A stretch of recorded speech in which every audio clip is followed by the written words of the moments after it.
Welcome, I'm Melinda Akimami. Tonight, President Muhammadu Buhari restates Nigeria's potential for greatness as the Sultan of Sokoto marks 10th anniversary of his coronation with a colorful durbar. Troops rescue another girl kidnapped from government secondary school in Chibok, Borno State. Rivers State Police Command announces the arrest of suspected killers of human rights lawyer Ken Aswete. And all roads lead to battleground of Florida as U.S. presidential candidates woo voters in the last weekend campaign before the crucial election next week. And in business news tonight, risk managers appeal to federal government to speed up action against economic uncertainties. On sports news tonight, Andy Murray overtakes Novak Djokovic to become the first British single player to be world #1 since computerized rankings began in 1973.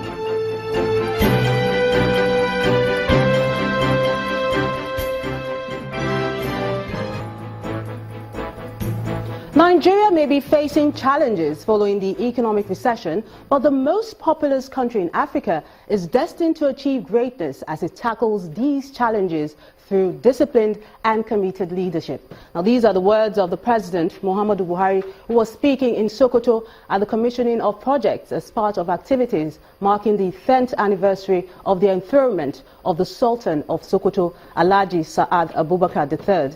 According to the President, the fight against corruption will be intensified to ensure good governance for all Nigerians. Our correspondent, Chukuma Onwekusi, has this report.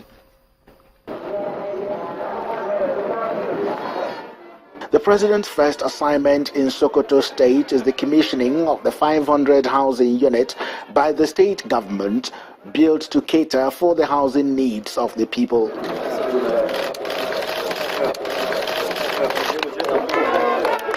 There, the President extolled the achievements of the state governor as well as the Sultan, who he says are living up to the dreams of their forefathers. May Allah subhanahu wa ta'ala make these houses a source of blessing to the beneficiaries. May He also continue to guide, bless, and protect us in all our endeavors. We are optimistic that by the grace of God, our nation is destined to achieve greatness. Today, economic recession is affecting our economy, but we are resolved to overcome challenges, fight corruption, and ensure good governance for the benefit of our citizens. All roads then led to the Shehu Kangiwa Stadium, venue for the activities marking the 10th anniversary of the coronation of Alhaji Abubakar Sa'ad, the Sultan of Sokoto. The very colorful durbar designed to mark the occasion attracted dignitaries from far and near. Apart from the President, there were also the Senate President, Speaker of the House of Representatives, so many state governors and other title holders in the Sokoto Caliphate, including former President Chief Olusegun Obasanjo, who led the parade of over 3,000 house riders.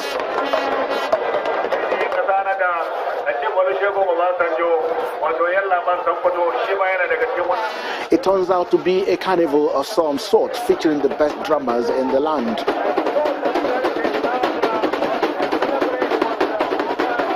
The Durbar Festival is evergreen and remains very important among the Hausa and Fulani people in northern Nigeria. Admirers of the Sultan of Sokoto will no doubt be grateful to him for reviving this very rich cultural festival in his domain. They join the President to wish the Sultan many more years on the throne. Chukuma Onwekusi, Channels Television News.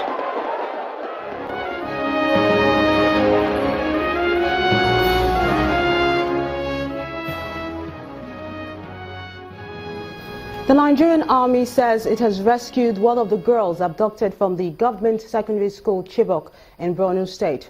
A statement issued by the Acting Director, Army Public Relations, Colonel Sani Usman, says troops deployed at Goza local government area discovered the girl, Miriam Ali Maigana, while screening some escapees from the Sambisa forest. She was seen with a baby. Both of them have been taken to the unit's medical facility for proper checkup.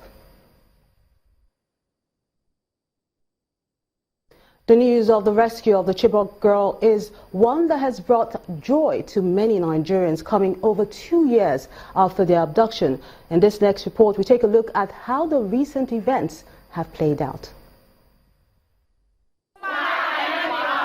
April 2014, that's when more than 270 female students were abducted from the government secondary school in Chibok in Borno State. The terrorist group Boko Haram claimed responsibility for the kidnappings.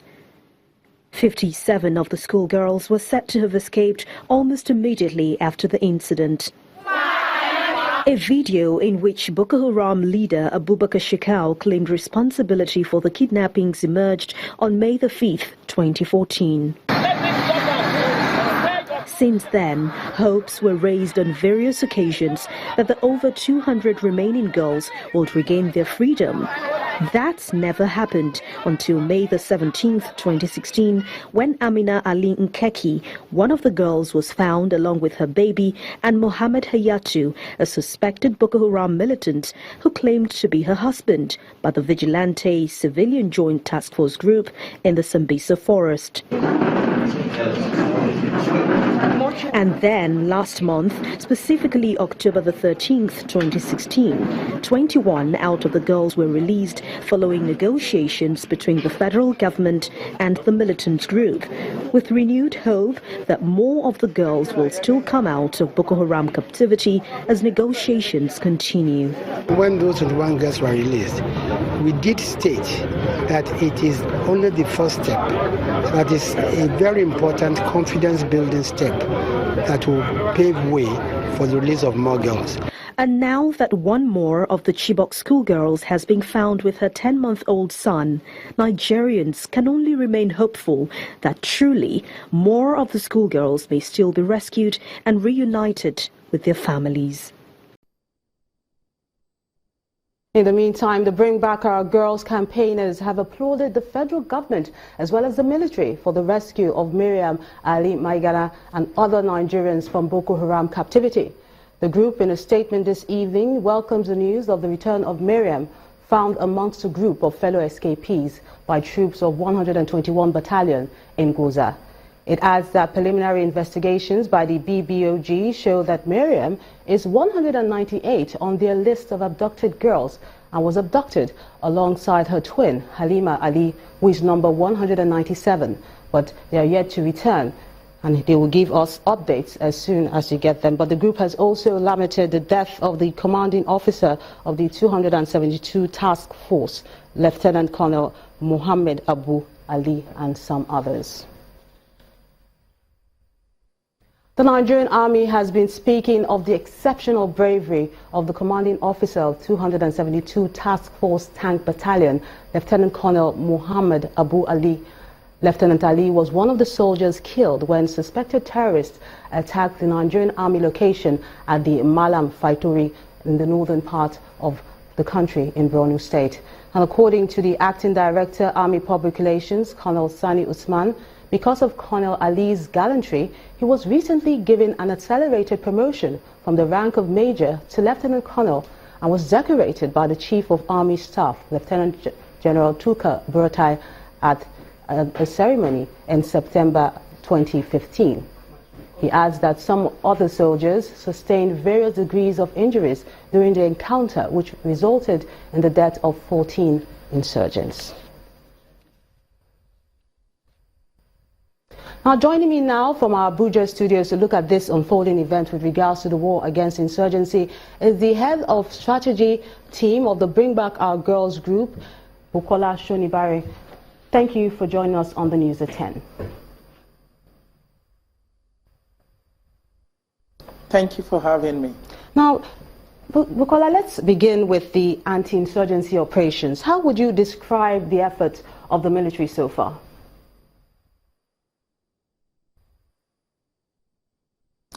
I have to say that the effort of the military so far has been highly, highly commendable.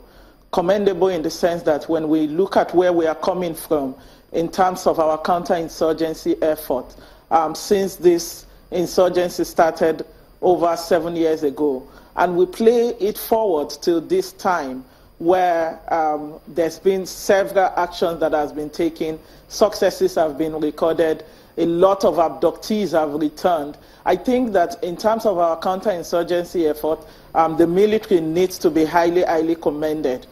There's still more to be done, but where we're coming from and where we are now, the gap is really wide. Now, another Chibok girl, Miriam, has just been rescued. A penny for your thoughts.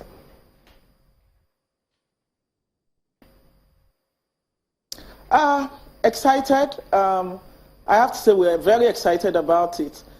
But it's also coming on the same day that we got the news of Lieutenant Colonel Abu Ali.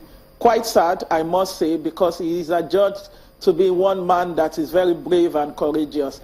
Taking over of Baga was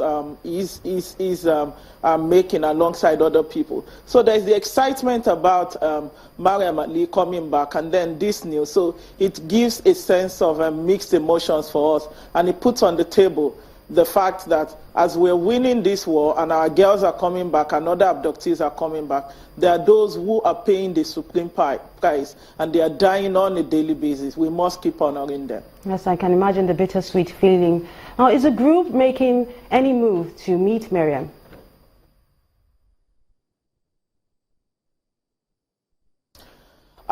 We do not have that access for now. However, what is in place is that in terms of the verification, authentication, and reunification system that we have developed, there are members of the group who also are from the Chibok community who would be doing the needful in terms of meeting the relevant government officials to discuss this further, and then to meet Mariam Ali. But again, is to say, just as was said before, that she is a twin, and then so a lot of caution needs to be taken in terms of how she's handled, bearing in mind that her twin sister is not yet back. And it also put on the table the fact that in our non-military approach to this thing, Goza, Polka, where she was taken from, in Goza local government, Boko Haram stayed there for over 8 months. And that puts on the table the fact that not all of these girls would have returned with the insurgents back to Sambisa or wherever they are. It means that we could still do some door-to-door, house-to-house checking and screening of members of those households in order to be able to check if any of our girls are still within those places or anywhere that borders the country. Well, are you abreast with the progress made in the negotiation to free more girls? I know it was promised by the federal government.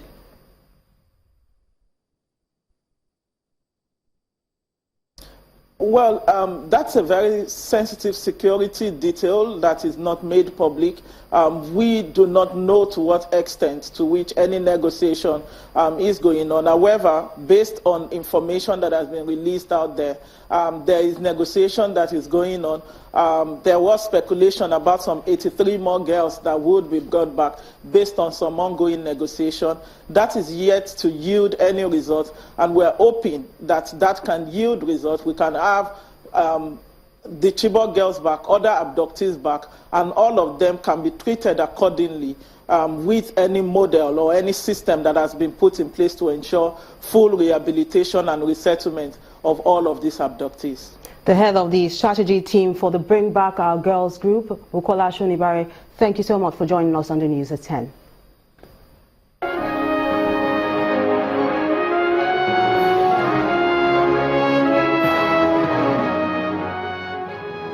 In part 2, after the break, Minister of Interior seeks common interagency strategy to combat internal security in Nigeria. Join us again.